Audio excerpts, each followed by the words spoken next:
Margaret Stone sat in the cold plastic chair and checked her watch for the fifth time in 10 minutes. The numbers glowed back at her. 11:47 a.m. She had been waiting for over 3 hours now. Her appointment was supposed to be at 8:30 in the morning. The waiting room of the Central Medical Facility buzzed with quiet conversations in a dozen different languages. Tall, blue-skinned Zilonians walked past wearing white coats, their forearms moving in perfect coordination as they carried data tablets and medical equipment. Short, furry Kethri nurses scurried between rooms, their whiskers twitching as they spoke in high-pitched voices. A few humans sat scattered around the room, all looking tired and worn down. Margaret shifted in her seat, trying to find a comfortable position. The pain in her back was getting worse. She needed her weekly treatment for the Xerian virus she had caught 20 years ago during the early days of New Terra Colony. Back then, she had been one of the chief terraforming engineers, working 16-hour days to make the planet livable for humans. The virus was a side effect of breathing the alien atmosphere before the air scrubbers were fully operational. "Margaret Stone," a sharp voice called out. She looked up to see Nurse Kailana, a tall Zilonian with dark blue skin and silver markings around her eyes. The nurse did not smile. She never smiled at human patients. "Yes, that's me," Margaret said, standing up slowly. Her joints ached. "You are late," Kailana said in her clipped accent. "Late? I've been here since 8:15. My appointment was at 8:30. The doctor is very busy. Important patients come first. You will wait longer next time if you complain." Margaret felt her cheeks burn with embarrassment. Several other patients in the waiting room turned to look at her. A young human woman with short brown hair gave her a sympathetic look, but quickly turned away when Kailana glared at her. They walked down a long hallway, lined with medical equipment that looked more like torture devices than healing machines. Margaret had seen similar equipment 20 years ago when the colony was first established. Back then, the human doctors had treated her with respect, explaining every procedure and asking for her consent. That was before the Zilonians took over the medical facility, claiming their technology was superior to human medicine. "Wait here," Kailana said, pointing to another plastic chair outside Dr. Vextar's office. "Do not move." Margaret sat down again. Through the thin walls, she could hear Dr. Vextar talking to someone in his office. His voice was loud and confident, the kind of voice that enjoyed being heard. "The human specimens show typical signs of biological weakness," he was saying. "Their cellular structure degrades much faster than our own. It is fascinating to observe." Specimens. Margaret's hands clenched into fists. He was talking about patients like they were laboratory animals. 20 minutes later, the door opened. Dr. Vextar stood in the doorway, all 7 feet of him towering over Margaret. His skin was pale blue, almost white, and his 4 eyes looked down at her with what seemed like boredom. "Human Margaret Stone," he said, as if her name was difficult to pronounce. "Enter." His office was twice the size of any human doctor's office Margaret had ever seen. The walls were covered with certificates and awards, all written in Zilonian script. Behind his desk hung a large photograph of him shaking hands with some important-looking Zilonian officials. "Sit," he commanded, pointing to a low chair that put Margaret at eye level with his waist. She sat down, feeling small and helpless. "Your test results show continued deterioration," Dr. Vextar said, not looking at her as he scrolled through data on his tablet. "This is expected for a human of your advanced age. Your species simply was not designed for longevity." "I'm only 78, Margaret said quietly. "My grandmother lived to be 96. That was on your home planet. Here the environmental factors accelerate the aging process in humans. There is nothing to be done about it. You must accept your biological limitations." Margaret felt tears starting to form in her eyes. "But the pain is getting worse. Isn't there anything you can do?" Dr. Vextar finally looked at her, his 4 eyes blinking in sequence. "Pain is a natural part of the human aging process. Perhaps you should consider that your body is telling you something important." "What do you mean?" "I mean that nature has ways of indicating when a biological system has reached the end of its useful function." The words hit Margaret like a physical blow. She stared at him, unable to believe what she was hearing. Now, Dr. Vextar continued, I need to conduct a physical examination. Nurse Kylana will assist. The door opened and Kylana entered, followed by 3 younger aliens wearing medical student badges. Margaret recognized them as Zelonians and Kethri, probably in their final year of training. Remove your clothing, Kylana ordered. Excuse me, Margaret said. Your clothing. Remove it. We need to examine your deteriorating human physiology. Can I have a gown, some privacy? Dr. Vexitar made a sound that might have been laughter. Privacy? You are a medical specimen, not a patient with dignity. These students need to observe typical human degradation patterns. Margaret looked around the room. The 3 students were staring at her with curious expressions, like she was an interesting bug they had found under a rock. She felt trapped, helpless, and completely alone. I don't want to do this, she whispered. You will comply, Dr. Vextar said firmly, or you will not receive your treatment. The choice is yours. Margaret's hands shook as she began to unbutton her shirt. She had survived the harsh early days of colonization, had helped build a world from nothing, had raised children and grandchildren on this alien planet. But now in this sterile room surrounded by beings who saw her as nothing more than a dying animal, she felt more helpless than she ever had in her life. As she removed her clothes, tears streaming down her face, Margaret did not notice the quiet figure in maintenance coveralls who was replacing a light fixture in the hallway outside. The man worked slowly and carefully, but his eyes were focused on the scene inside the office. His name was John Matrix, though no one in the hospital knew his real identity. John had seen enough. His jaw was set in a hard line, and his hands gripped the light fixture with enough force to bend the metal. He had spent his entire career protecting humans from threats across the galaxy, and he had never failed to respond when innocent people were in danger. Dr. Vexitar and his staff had just made the biggest mistake of their lives. They had humiliated Margaret Stone, and now they would learn what happened when someone hurt one of John's people. The war was about to begin, and they had no idea what was coming for them. John Matrix finished replacing the light fixture and packed his tools into the maintenance cart. His hands moved automatically, but his mind was focused on what he had just witnessed in Dr. Vextar's office. The image of Margaret Stone standing there in humiliation, tears streaming down her face while alien students stared at her like she was a laboratory specimen, burned in his memory. He pushed the cart down the hospital corridor, nodding politely to the medical staff who passed by. To them, he was just another maintenance worker, invisible and unimportant. That was exactly how he wanted it. John had been living on New Terra Colony for 8 months now, recovering from injuries sustained during a classified mission in the Outer Rim. His cover identity was perfect.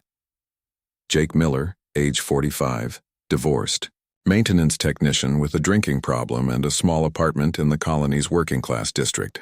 Nobody looked twice at Jake Miller, but John Matrix was humanity's most dangerous weapon, a man who had spent 20 years protecting human interests across 12 star systems. He had single-handedly stopped 3 alien invasions, prevented 2 wars, and eliminated more threats to humanity than most people could imagine. The scars on his body told the story of 100 battles fought in shadows, where no one would ever know his name. Now, as he walked through the hospital's service corridors, John felt the familiar cold anger settling in his chest. It was the same feeling he had gotten on Kepler Station when Vorthon slavers were selling human children. The same feeling from the Antares incident when corporate executives were using human colonists as test subjects for biological weapons. Someone was hurting his people, and that could not be allowed to continue. John's apartment was on the 15th floor of Building C, a gray concrete structure that housed most of the colony's maintenance and service workers. The apartment was small and poorly furnished, exactly what a man like Jake Miller could afford. But behind the false wall in the bedroom was equipment worth more than the entire building. John activated the quantum communicator with his palm print and retinal scan. The device hummed to life, establishing an encrypted connection that bounced signals through 6 different star systems before reaching its destination. Within seconds, a familiar face appeared on the screen. Lisa Kane looked exactly the same as she had 5 years ago, when John had last seen her. Short black hair, sharp green eyes, and the kind of smile that never quite reached her eyes. She was sitting in what appeared to be an office, but John knew it was actually the command center of humanity's most classified intelligence operation. "John," she said, and her smile disappeared immediately. "You look terrible." "I feel worse," John replied. "We have a problem." "I'm listening." John told her about Margaret Stone, about Dr. Vextar and the systematic humiliation of human patients at the Central Medical Facility.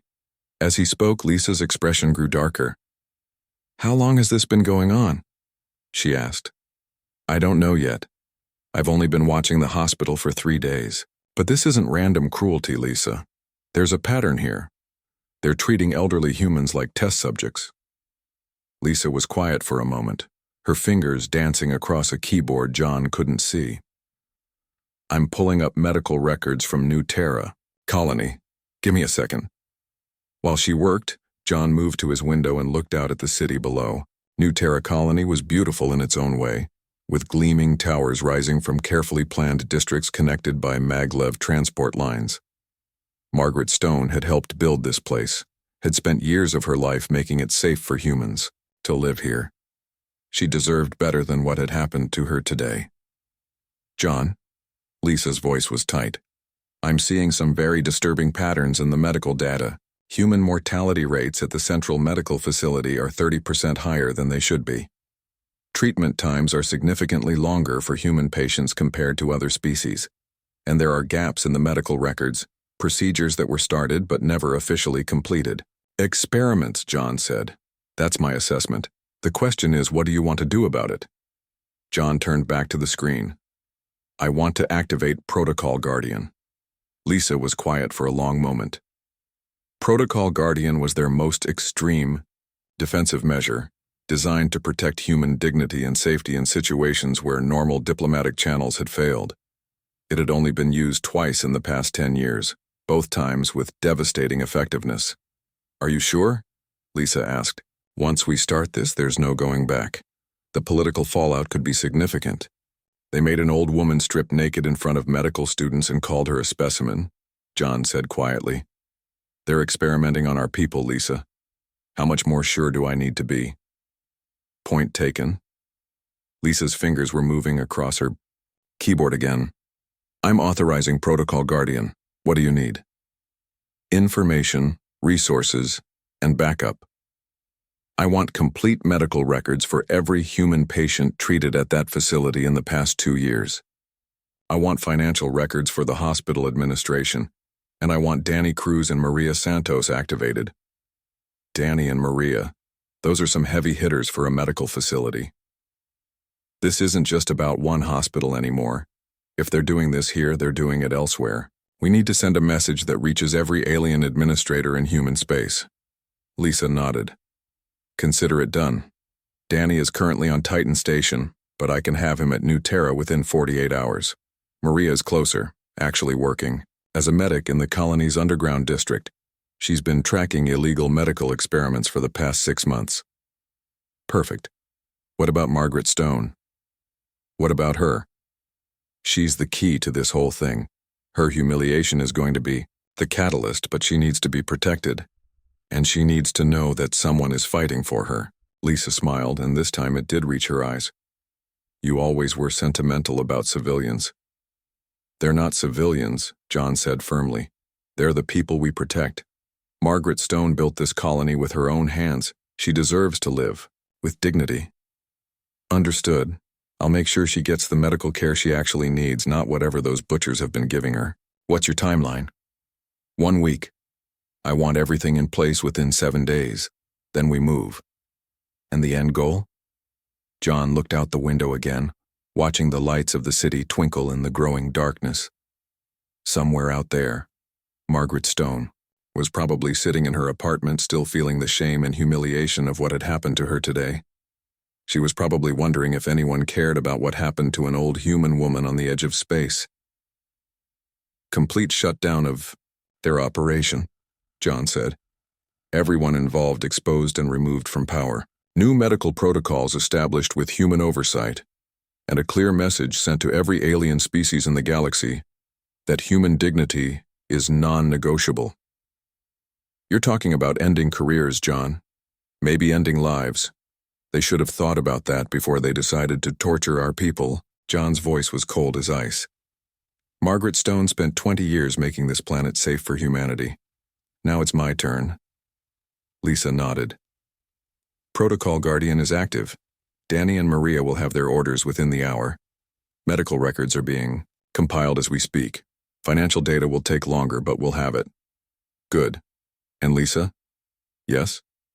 Make sure Margaret Stone knows that someone saw what happened to her today. Make sure she knows she's not alone.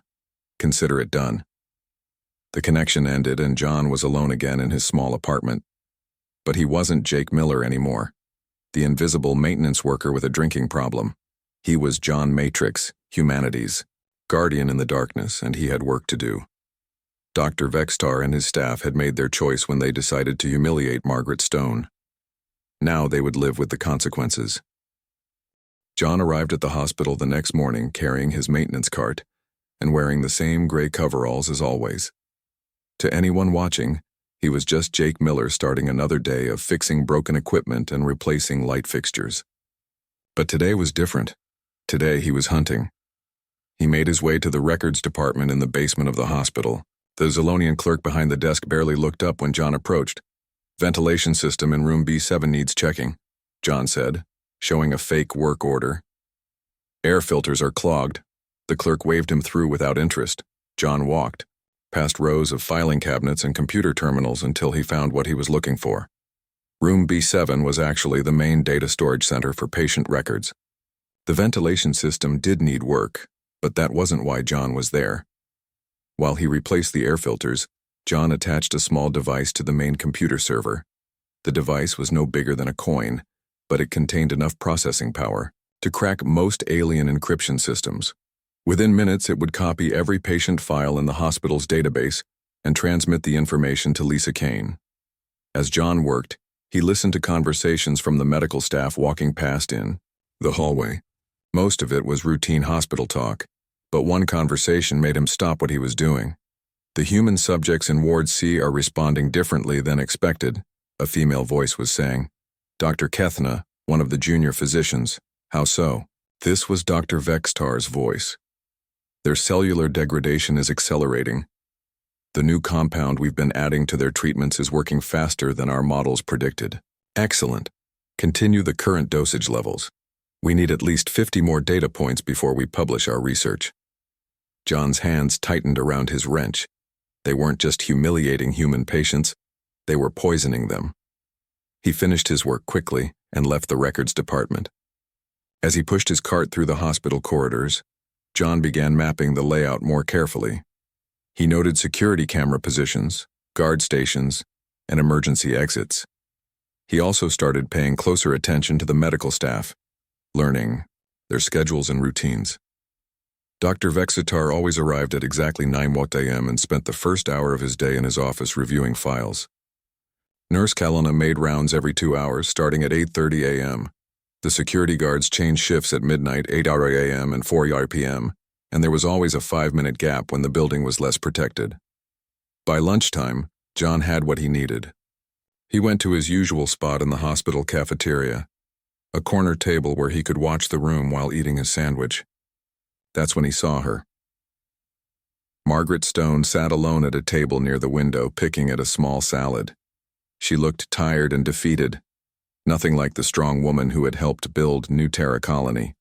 The humiliation from yesterday had broken something inside her. John watched as 2 Zolonian nurses walked past Margaret's table. One of them made a comment in her own language, and both nurses laughed. Margaret looked up, her cheeks turning red with embarrassment, but she said nothing. She just looked down at her salad and continued eating in silence. That evening, John received a message on his secure communicator. Danny Cruz had arrived on New Terra Colony and was waiting for contact. John made his way to the Spacer's Rest, a bar in the colony's industrial district where off-world travelers and freight haulers gathered to drink and share stories. Danny was exactly where John expected to find him, playing cards with a group of Kethri traders at a corner table.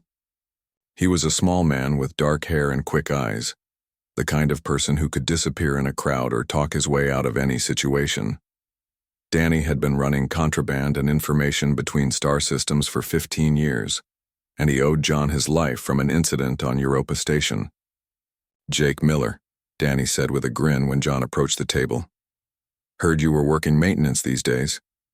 "Pays the bills," John replied. "Got a minute to talk about some plumbing problems?" Danny excused himself from the card game and followed John to a quieter booth. Once they were alone, Danny's casual expression disappeared. "Lisa filled me in on the situation," Danny said quietly. "Medical experiments on human patients, that's a new low, even for the Zilonians." "What do you know about their supply chain?" John asked.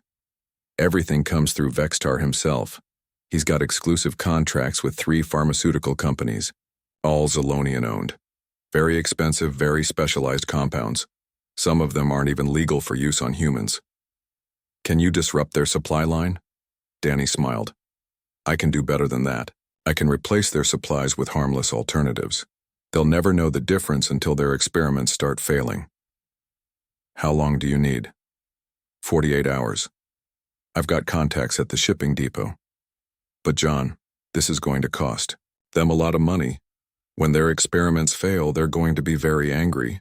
"Good. I want them angry. Angry people make mistakes." Danny nodded. "What about the other part of this? The human patients who need real medical care?" "That's where Maria comes in." John left the bar and made his way to the underground district, a maze of tunnels and converted storage areas beneath the main colony. This was where the colony's poorest residents lived, mostly humans who couldn't afford housing in the main city. It was also where illegal medical clinics operated, treating patients who couldn't afford the expensive alien hospitals. He found Maria Santos in a converted storage room that served as her clinic. She was treating a burn on a young man's arm, while his worried mother watched. Maria was a small woman with graying hair and gentle hands, but John knew she had been a combat medic with the Colonial Marines before retiring to New Terra. "Almost finished," Maria told her patient. "Keep the bandage clean and come back in 3 days." After the patient left, Maria turned to John. "Lisa said you might be coming by. Something about medical experiments?" John told her about Margaret Stone and what he had discovered at the hospital. Maria's expression grew darker as he spoke. "I've been treating some of those patients," she said. "Elderly humans who come here because they can't afford the hospital, or because the hospital makes them feel like animals. Their symptoms don't match their supposed diagnoses. I've been wondering if something was wrong." "It's worse than wrong. They're being used as test subjects." Maria was quiet for a moment, then walked to a locked cabinet and pulled out several medical files. "These are patients who died after receiving treatment at the Central Medical Facility. Their families brought me the bodies because they wanted to know what really happened." She opened one of the files and showed John a series of photographs. "This woman was supposed to be treated for arthritis, but look at these cellular samples. This is the kind of damage you see from experimental drugs, not from age or disease." John studied the photographs. "How many?" 7 in the past 6 months. All elderly humans. All supposedly died from natural causes related to aging." "Can you prove they were murdered?" "With the right equipment, yes. But I'd need access to their medical records from the hospital." John smiled grimly. "That's being arranged. In the meantime, I need you to do something else. There's a woman named Margaret Stone. She's being treated by Dr. Vextar for Xerion virus infection." "I know Margaret. She comes to the market sometimes. Sweet lady. But she's been looking worse lately. Vextar is poisoning her. I need you to start treating her properly, but without her knowing why. Can you do that?" Maria nodded. "I'll find a way to get her the real medicine she needs. But John, if we're going to expose this conspiracy, we need more than just medical evidence. We need proof of criminal intent." "Leave that to me," John said. "Just focus on keeping our people alive." As John walked back to his apartment that night, he felt the familiar weight of responsibility settling on his shoulders. Margaret Stone was just one victim in a larger pattern of abuse, but she was the key to everything. Her humiliation would become the catalyst for justice, but only if John could protect her long enough to see it through. Tomorrow, the real work would begin.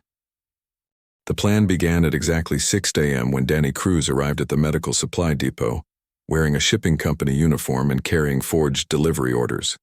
The K3 security guard at the gate barely glanced at his identification before waving him through. Danny had done this kind of operation dozens of times across the galaxy. The key was confidence and attention to detail. He walked into the depot like he belonged there, found the shipment destined for Dr. Vexitar's department, and began making subtle changes. The experimental compounds that were slowly poisoning human patients were replaced with harmless saline solutions. The specialized equipment designed for unauthorized research was swapped with standard medical devices that would malfunction at critical moments. Danny worked quickly and efficiently, knowing that John and Maria were counting on him. At the same time, Maria Santos was making her morning rounds through the underground district, but today she had an extra stop to make. Margaret Stone lived in a small apartment in the mid-level housing complex, between the wealthy districts and the underground slums. Maria knocked on Margaret's door at 7:30 a.m., carrying a medical bag and wearing a warm smile. "Mrs. Stone, my name is Maria Santos. I'm a nurse with the Community Health Program. We're doing wellness checks for colony residents over 70. Margaret opened the door cautiously. She looked tired and frail, nothing like the strong woman who had once operated massive terraforming equipment in hostile environments. "I didn't know there was a community health program," Margaret said. "It's new," Maria replied. "We're trying to make sure everyone in the colony gets proper medical care, regardless of where they're treated. May I come in?" Margaret's apartment was small but clean, decorated with photographs from the early days of the colony. Maria could see Margaret in the pictures, 20 years younger and full of energy, standing next to massive machines and smiling, with her construction crew. "You helped build this place," Maria said, looking at the photographs. "A long time ago," Margaret replied sadly. "Before I got sick. Before I became useless." "You're not useless," Maria said firmly. "You're a pioneer. This colony exists because of people like you." Maria spent the next hour giving Margaret a thorough medical examination. What she found made her angry. Margaret's condition was much worse than it should be, and her symptoms matched those of the patients Maria had been treating in the underground clinics. "Mrs. Stone, I'd like to start you on a new vitamin supplement," Maria said, pulling a bottle of pills from her bag. "Recent research shows it can help with the symptoms you've been experiencing." The pills weren't vitamins. They were a combination of antidotes and real medicine that would help flush the poison from Margaret's system and treat her actual condition.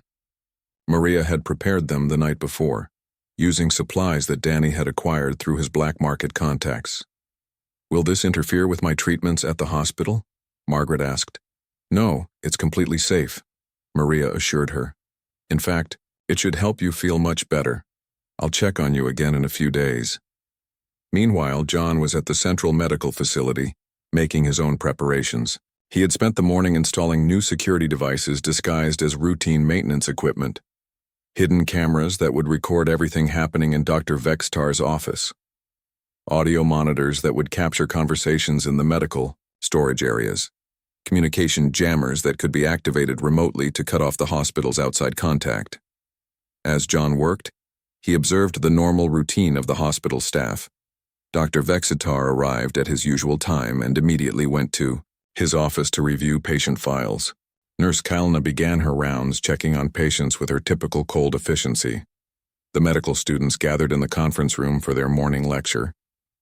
Everything seemed normal, but John knew that was about to change. At 10:30 a.m., Dr. Vexitar received his weekly shipment of experimental compounds. John watched from the maintenance closet as the doctor personally inspected each container, checking the labels and serial numbers against his records. Everything appeared to be in order. Dr. Vexitar had no way of knowing that every compound in that shipment was now harmless. The first sign of trouble came during the 11 a.m. medical demonstration. Dr. Vexitar had gathered his students in the main laboratory to show them a new procedure for studying human cellular degradation. He had selected an elderly human patient, a man named Robert Kim, who had been coming to the hospital for months. "Observe carefully," Dr. Vextar told his students as he prepared an injection. This compound will accelerate the subject's cellular breakdown, allowing us to study the process in real time. John watched through his hidden camera as Dr. Vextar injected the harmless saline solution into Robert Kim's arm. The doctor and his students waited for the expected reaction. Nothing happened. Dr. Vextar frowned and checked his equipment. He prepared another injection, this time using twice the normal dose. Still nothing. There appears to be a problem with today's compound, Dr. Vextar announced to his students. We will postpone this demonstration until tomorrow. But the problems were just beginning. At noon, Nurse Keanu discovered that 3 pieces of critical medical equipment had malfunctioned. Simultaneously, the cellular analysis machines were displaying error messages in languages that didn't exist. The tissue sample storage units had somehow reset to the wrong temperature, potentially destroying months of research. The computer system that controlled the experimental drug dispensers was showing a blue screen with flashing warning symbols. Dr. Vextar was called to investigate each problem personally. As the day progressed, his frustration grew. Equipment that had worked perfectly for months was suddenly failing at the worst possible moments. Experimental compounds were producing no results. Even routine medical procedures were going wrong. By 3:00 p.m., Dr. Vextar was furious. He called an emergency meeting with his senior staff in his office. Someone is sabotaging our research, he declared, his 4 eyes blazing with anger. These failures are not coincidental. Who would do such a thing? Asked Dr. Kethna. Human. Sympathizers, obviously. There are always bleeding hearts who think we're being too harsh with the inferior species. John smiled as he listened to their conversation through his hidden microphones. Dr. Vextar was reacting exactly as expected. The alien doctor's arrogance was making him paranoid and reckless. What do you want us to do? Nurse Kalana asked. Increase security. Search the hospital for any unauthorized devices, and double the dosage on all human test subjects. If someone is interfering with our research, we need to accelerate our timeline. This was exactly what John had been hoping for. Dr. Vexatar's response to the sabotage was to become more aggressive, which would make his crimes more obvious and harder to deny. At 4:00 p.m., John received a coded message from Lisa Kane. The medical records he had stolen were being analyzed by human intelligence experts across 3 star systems. The evidence was overwhelming. Dr. Vexatar and his staff had been conducting unauthorized experiments on human patients for over 2 years, resulting in at least 30 deaths. But John knew that evidence alone wouldn't be enough. Dr. Vextar was well connected in the Zolonian medical community, and alien authorities were reluctant to prosecute their own people based on human complaints. John needed something more dramatic, something that would force the galaxy to pay attention. He needed Dr. Vextar to make a public mistake that couldn't be ignored or covered up. At 5:00 p.m., John made one final preparation. He sent a message to Margaret Stone, asking her to come to the hospital the next morning for a special consultation with Dr. Vextar. The message appeared to come from the hospital's scheduling department. Margaret would be walking into a trap, but this time, John would be ready for them. Dr. Vexatar wanted to accelerate his timeline. John would give him all the acceleration he could handle. Tomorrow, the alien doctor would finally face the consequences of his actions, and Margaret Stone would get the justice she deserved. Margaret Stone arrived at the Central Medical Facility at 9 a.m., exactly as requested. She had received the message the night before asking her to come in for a special consultation with Dr. Vexatar. After 3 days of taking Maria's vitamin supplements, Margaret was feeling stronger than she had in months, though she didn't understand why. She walked through the hospital corridors with more confidence than she had shown in years. The pain in her back was almost gone, and her mind felt clearer. Whatever was in those vitamins, they were working better than anything Dr. Vextar had ever given her. John was already in position, disguised as a maintenance worker replacing ceiling panels in the hallway outside Dr. Vextar's office. He had been there since 7 a.m. making final preparations. Hidden cameras were recording everything. Audio devices were capturing every conversation. Most importantly, John had quietly activated the building's emergency broadcast system. which would allow him to transmit live video to every screen in the hospital and throughout the colony's communication network. Dr. Vexitar was waiting in his office with Nurse Kylna and 4 medical students. But today was different. The doctor was agitated and angry after yesterday's equipment failures. He had decided to make an example of Margaret Stone, to show his students what happened when humans interfered with Zolonian medical research. "Bring in the human subject," Dr. Vexitar ordered when Margaret arrived. Margaret entered the office and immediately sensed something was wrong. The atmosphere was tense and hostile. Dr. Vexitar's 4 eyes glared at her with unconcealed hatred. "Sit," he commanded, pointing to the low chair that made Margaret feel small and helpless. "Doctor, I've been feeling much better lately," Margaret said hopefully. "Whatever treatment you've been giving me seems to be working." Dr. Vexitar's expression grew even darker. "Your improvement is irrelevant. Today we will be conducting a more intensive examination. You will cooperate fully, or you will receive no further medical care." John activated his recording equipment and prepared to intervene, but he needed Dr. Vexitar to reveal his true intentions before taking action. "Remove your clothing," Nurse Kylna ordered. "All of it. These students need to observe the full extent of human biological deterioration." Margaret looked around the room. The 4 students were staring at her with cold curiosity. This felt exactly like the humiliation from a few days ago, but somehow Margaret felt different, stronger. "No," Margaret said quietly. Dr. Vexitar's head snapped up from his tablet. "What did you say?" "I said no, I'm not removing my clothes for your students. I'm here for medical treatment, not to be displayed like an animal in a zoo." The doctor stood up, all 7 feet of him towering over Margaret. "You will do as you are told, or you will leave this facility and never return." "Then I'll leave," Margaret said, starting to stand up. "I don't think so," Dr. Vexitar said with a cruel smile. "You see, human, you are no longer a patient, you are a research subject, and research subjects don't get to make choices."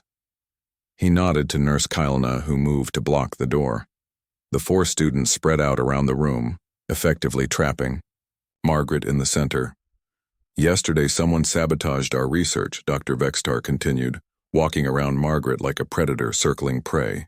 "Someone has been interfering with our important work studying human biological weakness. I believe you humans are working together to undermine Zolonian medical authority." Margaret's eyes widened with fear, but she kept her voice steady. "I don't know what you're talking about. I just came here for my treatment." "Your treatment?" Dr. Vexitar laughed, a harsh sound that filled the room. "You foolish human, there is no treatment, there never was. You have been our test subject for 2 years. We have been slowly poisoning you to study how human cellular structure degrades under chemical stress." The words hit Margaret like a physical blow. She staggered backward, her hand reaching for the chair to steady herself. "You've been poisoning me," she whispered. "Of course. You and dozens of other elderly humans. It's quite fascinating, actually. Your species is so trusting, so willing to believe that we care about your welfare. It makes you perfect test subjects." John had heard enough. He activated the emergency broadcast system, sending live video and audio from Dr. Vexitar's office to every screen in the hospital and throughout the colony. Thousands of people were now watching as the alien doctor confessed to conducting illegal experiments on human patients.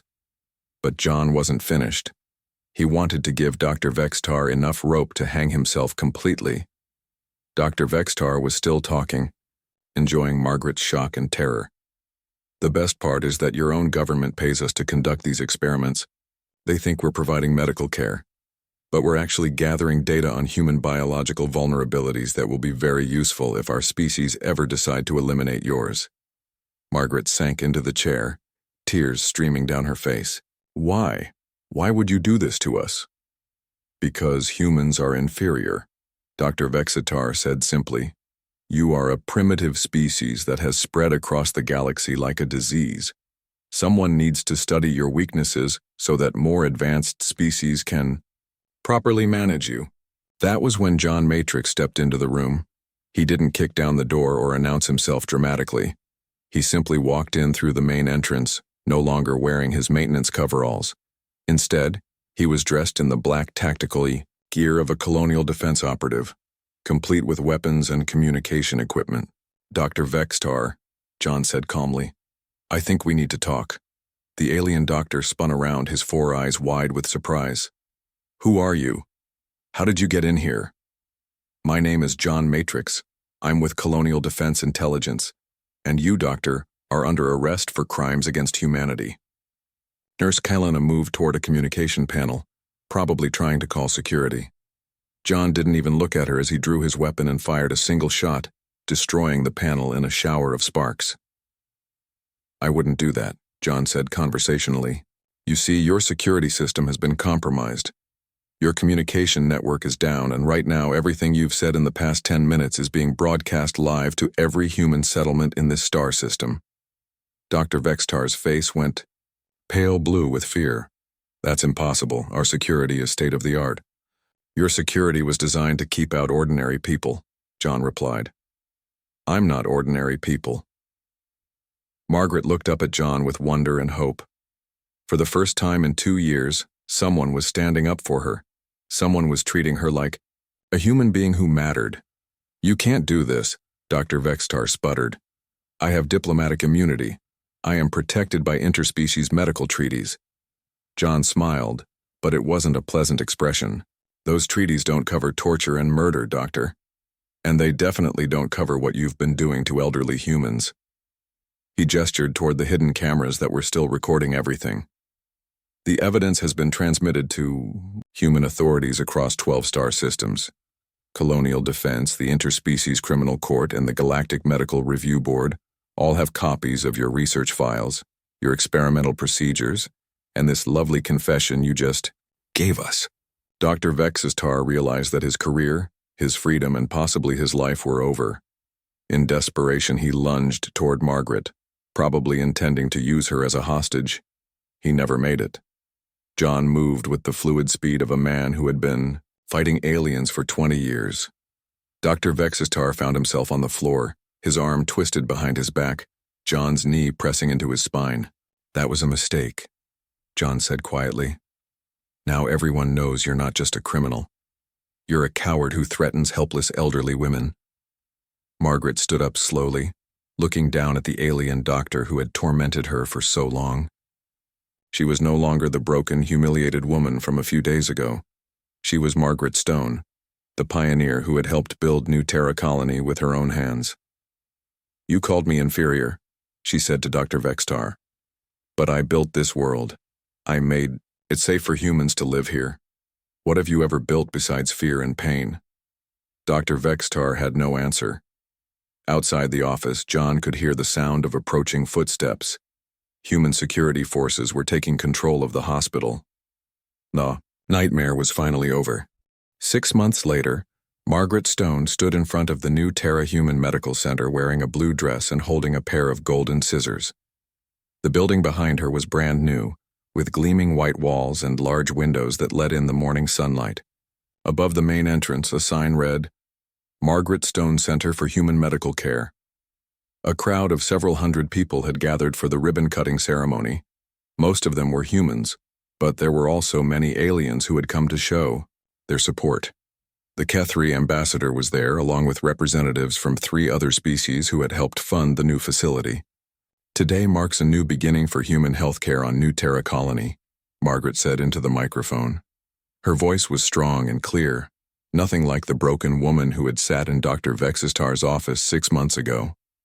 "This medical center will be staffed by human doctors and nurses who understand our biology and respect our dignity." The crowd applauded as Margaret cut the ribbon. The ceremony was being broadcast across the colony and to human settlements throughout the star system. Everyone wanted to see the woman who had become a symbol of human strength and perseverance. After the ceremony, Margaret walked through the new medical center with Dr. Linda Park, the facility's chief physician. Dr. Park was a human woman in her 40s who had trained on Earth before coming to New Terra Colony to help establish proper medical care for the human population. "The pharmacy is fully stocked with genuine human medications," Dr. Park explained as they toured the building. No more experimental compounds or treatments designed for alien biology. We also have a research wing where we'll be developing new treatments specifically for conditions that affect humans in colonial environments. Margaret nodded with satisfaction. What about the other colonies? Are they getting similar facilities?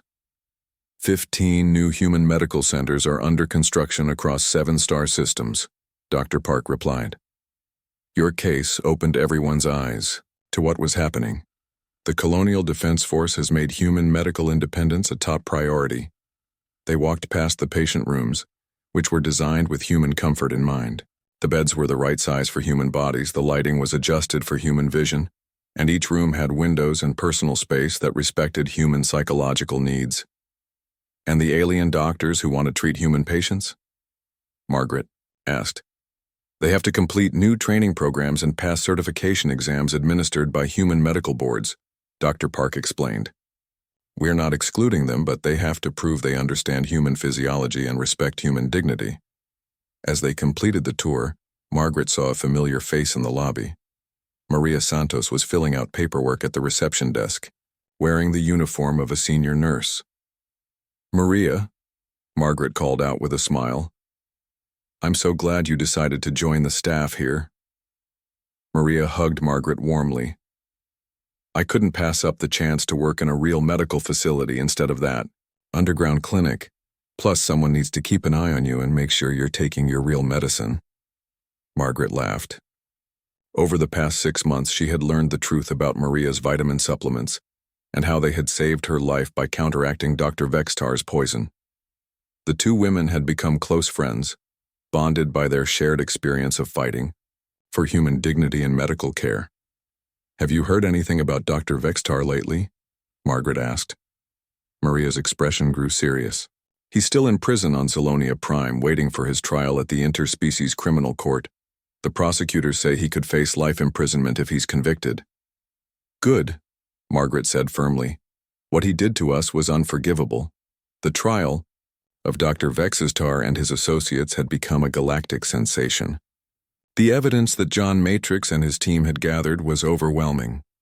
Medical records showing systematic poisoning of human patients, financial documents proving the unauthorized experiments, and recorded confessions of criminal intent. Nurse Kilina had already been convicted and sentenced to 20 years in prison. The 4 medical students who participated in the experiments received shorter sentences, but were banned from practicing medicine anywhere in the galaxy. The Zolonian Medical Board had issued formal apologies and implemented new oversight procedures for doctors treating alien patients, but the biggest change was in how humans were treated throughout colonial space. The incident on New Terra Colony had sparked what historians were already calling the human dignity movement. Human patients were no longer automatically assigned to alien doctors. Human medical schools were receiving increased funding and support, and most importantly, a new protocol had been established that any mistreatment of human patients would be investigated by human authorities. That evening, Margaret attended a small dinner party at the home of her granddaughter Kate. Kate had been promoted to Director of Interspecies Relations for the New Terra Defense Station, partly because of her advocacy for human rights following her grandmother's case. The Galactic Council has officially adopted the Margaret Protocol, Kate announced during dinner. Any species that mistreats human civilians will face immediate investigation and potential sanctions. Margaret felt a warm glow of pride. The humiliation she had suffered had become the catalyst for protecting countless other humans across the galaxy. After dinner, Margaret walked home through the quiet streets of New Terra Colony. The city looked the same as it had 6 months ago, but everything felt different. Humans walked with more confidence. The alien residents treated them with obvious respect. The fear and uncertainty that had plagued the human community for years had been replaced with dignity and hope. As she reached her apartment building, Margaret noticed a familiar figure sitting on a bench across the street. It was John Matrix, though he was back to wearing his maintenance worker coveralls and calling himself Jake Miller. Margaret crossed the street and sat down beside him. I never properly thanked you, she said. John shrugged. You don't need to thank me. I was just doing my job. Your job was to protect humans in space, but what you did for me was more personal than that. John was quiet for a moment, looking up at the stars visible through New Terra's clear atmosphere. My grandmother was about your age when she died, he said finally. She lived on a mining colony in the Outer Rim. The corporate doctors there treated her like she was disposable, like her life didn't matter because she was old and human. I'm sorry, Margaret said softly. She died alone in a hospital bed, scared and humiliated. I wasn't there to protect her. John looked at Margaret with eyes that held 20 years of regret. When I saw what Vextar was doing to you, I saw my grandmother. I couldn't let it happen again. Margaret reached over and took John's hand. Your grandmother would be proud of what you've accomplished. You've saved thousands of people from suffering what she went through. They sat in comfortable silence for a few minutes. Two unlikely friends who had changed the course of human history. Will, you stay on New Terra? Margaret asked. John smiled slightly. For a while. Someone needs to make sure the new medical center's maintenance systems are working properly. Margaret laughed. Jake Miller, maintenance worker extraordinaire. That's me, John agreed.